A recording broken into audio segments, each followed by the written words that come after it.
what happens when you're trying to put together your brochure? We've said the basics of design are in place. You figured out your colors, you know your fonts. How are you going to start working on it? The most important thing, you need to think of your aims. Usually people say one generic brochure, you know, array, just a brochure is a brochure. What do we mean when we say aims? But you could have extremely specific challenges that you want your brochure to address. And remember, while the brochure is a document you hand out to people, you can't ideally cram it with about 20 pages.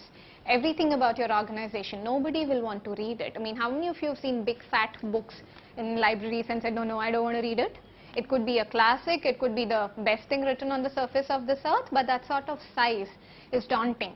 So you'll need to try and keep things simple. So if you're working with say 3 pages or 4 pages, what is it that you will need to say? You will need to prioritize a little.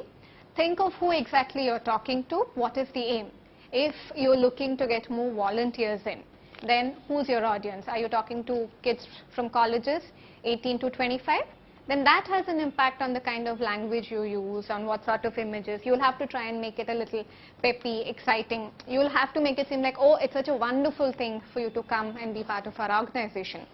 Fundraising, you'll need to talk a little more about your cause and say why it is so great, what sort of great work you're doing, why is it part of it. So the language changes a bit. It can't be all that funky, but then you can still keep it happy, peppy, based on what sort of a style you choose. So your aims are extremely important, and the content that you need to work on will have to tie in with these aims.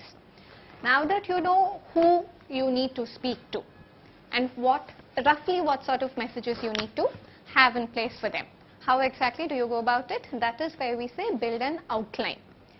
Please remember, we are only going to be referring to an outline here, which means a broad set of points for you, key points, not the exact set of words.